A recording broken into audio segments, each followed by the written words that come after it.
मित्र नमस्कार। ये देखिए एक नींबू का पौधा है और करीब 7 साल पुराना है। काट भी देते हैं जब बहुत ज़्यादा बढ़ जाता है। और ये सुजीत सिंह बघेल जी हैं, बनारस से आए हैं।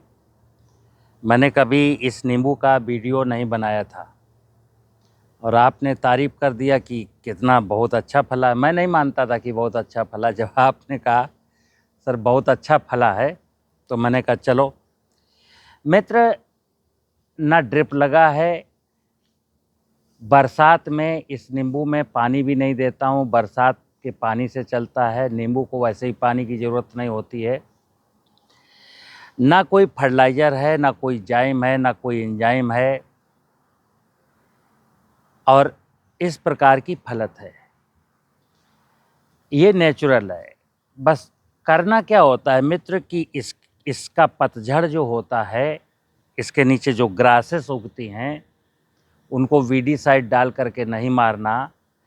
ग्रास कटर से यहीं काट के डाल दिया जाता है। जो भी पतझड़ होता है वो यहीं पड़ा रहता है। और एक धरती का और माँ पार्वती का, जैसे मैं कई बार बोलता हूँ कि ये नींबू का पेड़ माँ पार्वती का स्वरूप है, धरती शिव है और माँ पार्वती का। किसान भाइयों, मेरी बात बहुत ध्यान से सुनना। आप फसल उगाते हो ना, तो फसल आप धरती पर उगाते हो। धरती को मैं अक्सर आदि पिता सदाशिव कहता हूँ और फसल, फल, जो कुछ भी है उसको आदि शक्ति माँ दुर्गा कहता हूँ। इन दोनों का कोरिलेशन है। यदि धरती प्रसन्न है, धरती में जीवांश कार्बन है, तो आप कोई भी पौधा लगाएंगे अच्छा फल फूल आएगा। अगर धरती कमज़ोर है और आप बाजारवाद में फंस गए कि जाइम डालना है, एंजाइम डालना है, ग्रोथ प्रमोटर डालना है, ह्यूमिक एसिड डालना है, ये दवा मारना है, तो आप फिर फंस गए। खेती में हमेशा मैं कहता हूँ कि ज़मीन को मजबूत कर दीजिए, बकाया काम आदि पिता सदाशिव पर छोड़ दीजिए। चूँकि ये माता पिता हैं, पति पत्नी के रूप में काम करते हैं। शिव को मैं अर्धनारीश्वर कहता हूँ। अर्धनारीश्वर का मतलब होता है ऊपर का हिस्सा माँ पार्वती का है और नीचे का हिस्सा शिव का है। कोई दवा नहीं, कोई फर्टिलाइज़र नहीं, कोई जाइम नहीं, कोई एंजाइम नहीं। और ये नींबू ऐसा नहीं है कि इतना ही फल है। इसके नीचे 50 फल गिरे पड़े हैं, 50 फल। और हर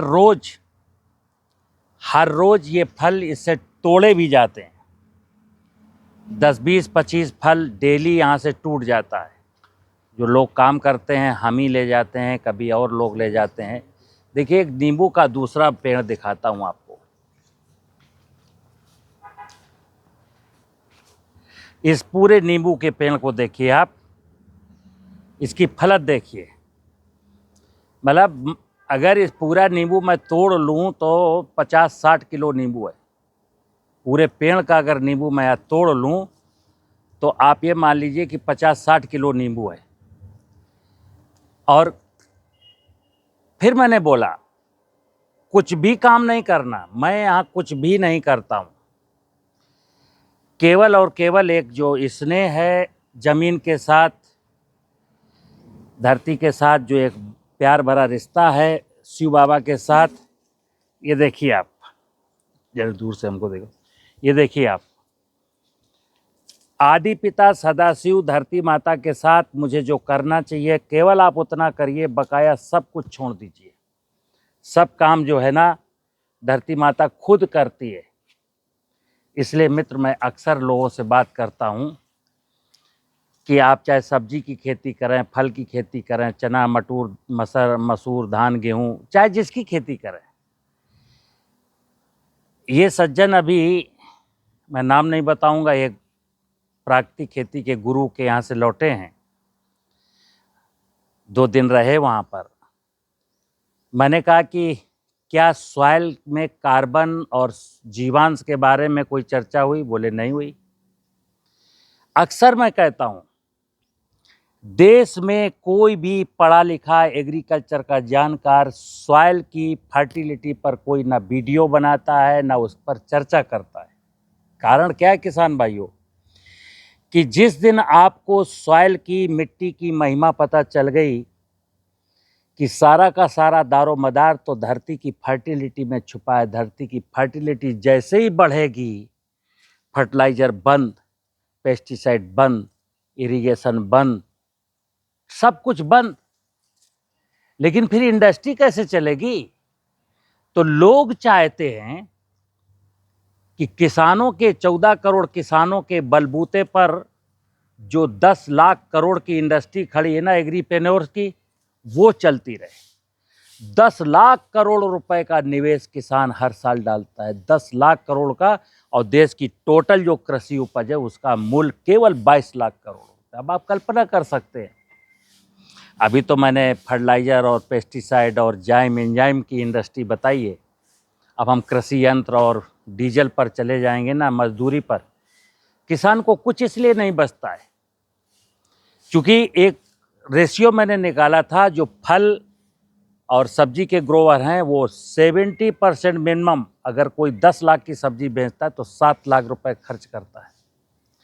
अगर धान गेहूं की कोई खेती करता है तो 1 लाख रुपए पैदा करता है तो 60-65 हज़ार रुपये खर्च करता है। और चना मटर मसूर की खेती करने वाले भी अगर 1 लाख की उपज बेचते हैं तो 60,000 55,000 वो भी खर्च करते हैं। साल में एक ही बार तो फसल बेचना है यार। अब 1 लाख कोई किसान ने फसल बेचा, उसके 50,000 40,000 35,000 बचे तो साल भर में कैसे जिएगा?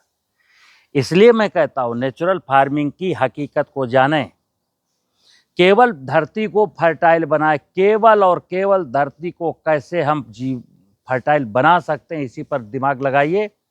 बकाया काम सब विधाता पर छोड़ दीजिए। नमस्कार।